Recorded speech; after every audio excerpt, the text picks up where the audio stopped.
ராஜாவை நான் பார்த்தால் போதும், மகிமையில் அவரோடு நான் வாழ்ந்தால் போதும்.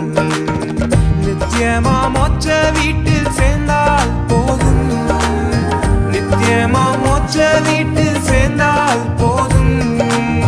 பரிசுத்தர் கூட்டத்தில் நான் மகிழ்ந்தால் போதும், பரிசுத்தர் கூட்டத்தில் நான் மகிழ்ந்தால் போதும். இன்ப இயேசு ராஜாவை நான் பார்த்தால் போதும், மகிமையில் அவரோடு நான் வாழ்ந்தால்